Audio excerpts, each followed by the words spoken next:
Hello everybody and welcome to That's Football. Are Manchester City going to become the next PSG and dominate this league and turn it into a one-horse race for years and years and years? They played the reserves today and Chelsea have barely laid a glove on them. They're relentless. They are a cheat code, and I'll tell you why that's not necessarily a negative thing, City fans. Before you get your hackles up and start moaning, maybe it's time to listen instead of turning your back on everyone and doing that silly dance. But I've also had this great message from a mate of mine who's just given me a 5-point plan on why you can't compare this Man City side to the 99 United side, which is, we'll get into that in a minute. But look, what I want to say is that Man City are a cheat code. It's about money. I've heard a few people in the last couple of days, pundits, etc., going, well, other clubs have spent more money than Man City in the last 5 years. It's not about the money. It is about the money, and I'll explain why it's not a bad thing. I'm sure we've all been in this situation where you're down the local pub on a sunny day like today, a Ferrari turns up with tinted windows and you go, ooh, who's going to get out of here, right? On one side, a very attractive female gets out. Could be a male, but let's say pretend it's normally a female. And at the other side, a bloke of about 90 gets out. And it's like that bloke of about 90, and it could be a woman who's 90 and a man, whatever combination you want in this modern day, but you know the scenario.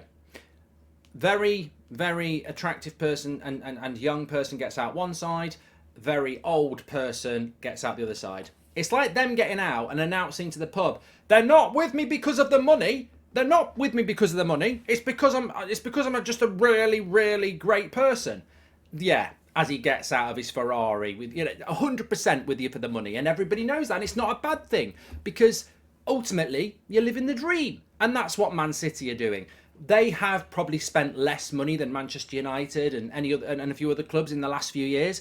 But to sit here today and go, it's not about the money. We're a really well-run club. Well, you are a really well-run club.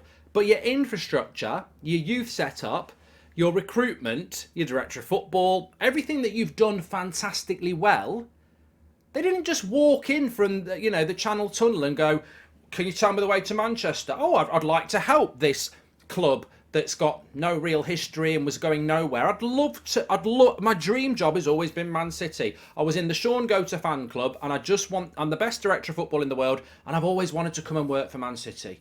No, money bought everything they've got. So when I hear pundits or fans or anybody going, well, Man United or Arsenal have spent more money than Man City in recent years. Yeah, maybe they have, and maybe they've certainly spent it badly.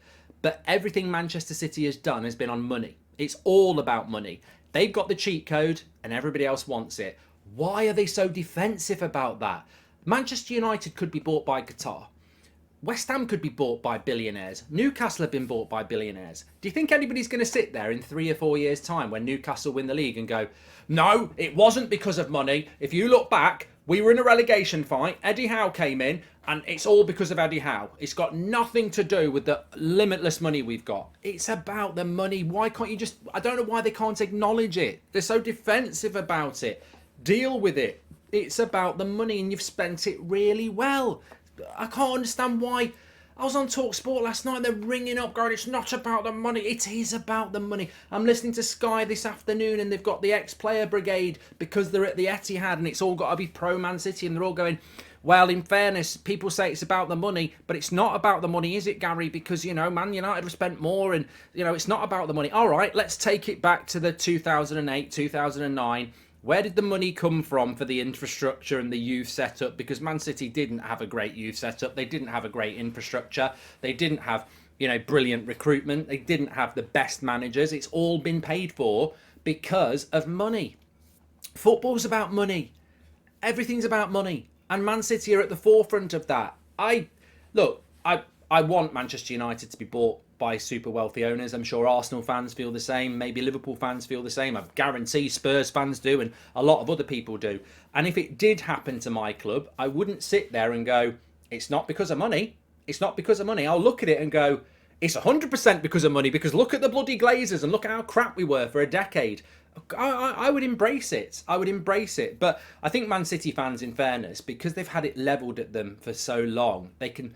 if I was a Man City fan, I'd sit and say you're hypocrites. That works better. Denial doesn't work. All your success comes from spending money well, and it's not just about players.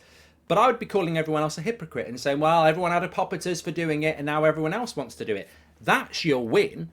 Everyone was calling you a hypocrite and now everybody wants it to happen. And I just own it. It's a cheat code and everybody wants it. It's simple as that. And how long, I mean, the big concern is, and I've said this before, the big concern is how long does this go on for? Because PSG in the French league, dominant. Bayern Munich in the German league, dominant. For different reasons. PSG because they have got the wealth. Bayern Munich because of the way it's monopolised in German football for them to hoover up. I mean, look, they're doing it again this summer, aren't they? They're taking Leipzig's Lamar on a free at Bayern. That would be like Man City saying, we're going to take Saka on a free at the end of the season. It's just dominance. It's a different dominance. But in our league, it's about what Man City have got a big head start on. Newcastle can compete with them, but look how long it took Man City to get here. It could take Newcastle 5 years. So I think in the short term, you're hoping that a Jurgen Klopp gets his act together.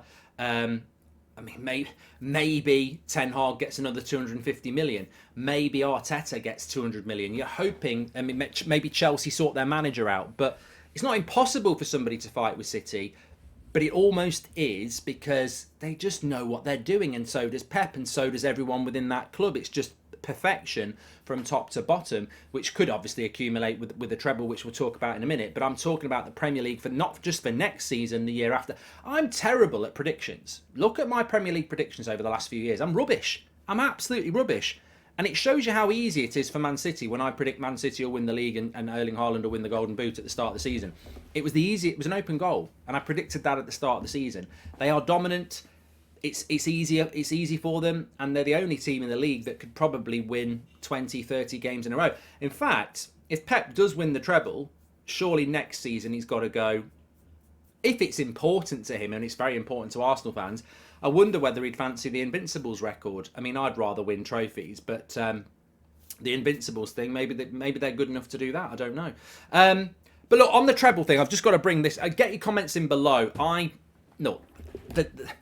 You'll get a lot of Man City fans moaning, going bitter, but I think I've explained over the last 5 minutes, ultimately, that a hypocrite is absolutely fine. We're all hypocrites now because we all want what Man City have got in relation to the ownership model. But I don't understand why they don't acknowledge that everything they've done has been about money and spent really, really well. Infrastructure's cost money. I can't get the argument where they go, well, we've spent less than Man United in the last 5 years, but look at how much you've spent from 2008. Look at how much you've spent behind the scenes on infrastructure and everything else. And look, I know everyone will start going on about the charges in the comments. For me, you're innocent till you're proven guilty anyway, so I don't see the relevance of that at the moment. I personally think that those charges will go away. Whether they go away because of legal wranglings or technicalities, I don't know, but I don't actually think they'll come to anything anyway. I think more importantly, you've got to deal with Manchester City right here, right now, and they are the dominant force.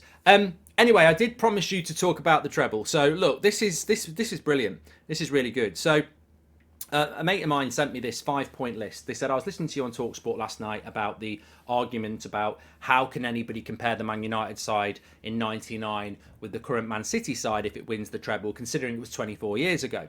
And he said, I've got 5 points anyway. 1, the Man United side in 99 had a high percentage of homegrown players in the starting 11. Man City don't have that. 2, it was far more physical in 99. So people say, well, Man City would be too technical for them. But when are we playing this game? Are we playing it in 2023 or are we playing it in 1999? Because it was far more physical there. And Jaap Stam would put Haaland into the stands within 5 minutes. So look, in which era are we going to play the game for a start? Less substitutes were allowed then as well. So it was far more demanding.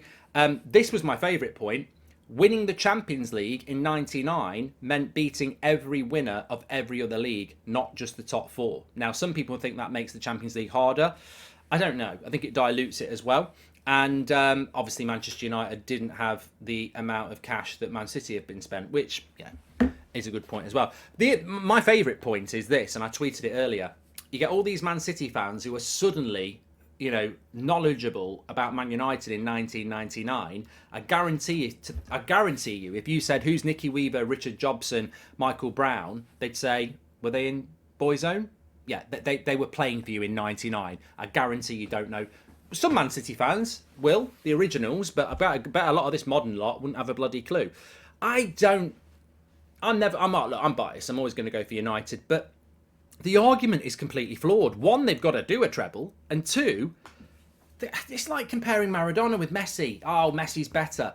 I see like 25-year-olds saying Messi's better than Maradona, and I go, hello, that's your hollow head I'm banging on. What are you talking about? Maradona basically stopped at the highest level in the early 90s. You weren't even born, mate. So what are you doing? Well, I've seen it on VHS. Have you? Have you really? I bet you haven't got. I bet you don't even know what a DVD is, let alone a VHS. What are you talking about? There's this obsession. There's this recency bias to always compare to the past. Just let it be. Let it be. I really think it's an argument that cannot and will not definitively. It's like childish. Who's better, Saka or Rashford? I personally think this is where the type of content we do resided 4 or 5 years ago, and you still see little bits of it. You see Spurs fans, ripping the piss out of Arsenal fans about, not winning the title, and yet Spurs are totally shit. And I'm like, oh my god, this is drivel. This is actually idiot content. Like, and people pass it off as funny. I don't have a desire for that. I have a desire for proper football conversation. And Saka against Rashford is an opinion, and they play in the same time, but they play on different wings. Comparing a team from 25 years ago to a team now, just ridiculous. And football is very, very different. But ultimately, Man City have got to win this treble first, which they probably will. If they don't win it, they'll regret it, because they are the best team in the world at the moment. It'll be another thing that they've acquired from this ridiculous ownership model that they've had over a 15-year period. But it is all funded by money, like it is. And I in the past have ridiculed that, but actually it's what everybody else wants. They've got the blueprint. It's as simple as that. Get your comments in below, smash a like on the video, make sure you subscribe. Don't forget, tomorrow night it's Newcastle against Leicester. We're doing a watch along for that. Leicester need a miracle. Newcastle need a point to get into Champions League. What an atmosphere that's going to be in Newcastle. Thank you very much for watching. I'll speak to you later.